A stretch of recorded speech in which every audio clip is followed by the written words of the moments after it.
Hey Hillside. Well, in the past weeks, I've been coming to you talking about what I've been reading in the Old Testament, but I'm going to switch it up and talk about the New Testament this week.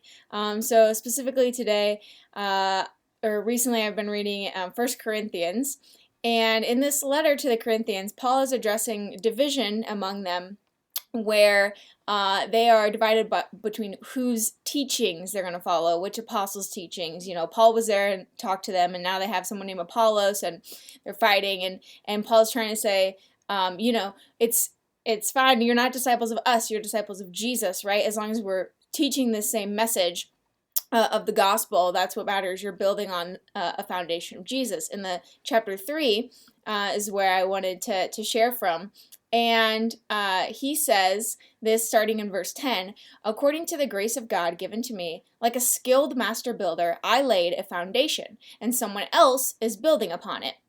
And he's referencing other people's teachings in this case, and also their own study building upon it. He says, let each one take care how he builds upon it. For no one can lay a foundation other than that which is laid, which is Jesus Christ.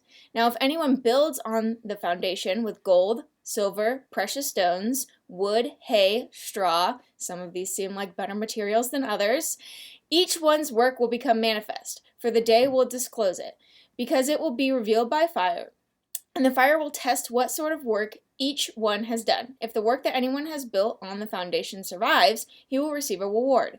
If anyone's work is burned up, he will suffer loss, though he himself will be saved, but only as through fire.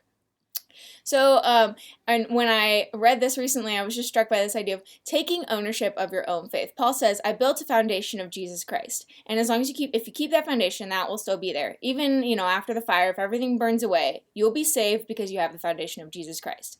But you will have gone through the fire. It won't necessarily be pretty or pleasant. But if you don't do, the right work. But you have to, he said, right, take care how you build upon it. If you build with good things, if you're investing in your faith, if you're taking ownership of that, right, you're putting in work to get closer to God and communing with Him and building that relationship, then that will survive what you've built upon. Not only will you have that foundation, but that temple that you've built, and you'll have a reward for it, what might that, blessings, prosperity, whatever, a reward in heaven, the crowns that they talk about, he talks about in other places. So, food for thought, right? What are you building with? What are you building upon that foundation with? Are you only letting, others, are you only getting a word, once a week and then going home and doing whatever? Or are you spending time with God and building that with, are you using gold, silver, and precious stones? Are you using wood, hay, and straw?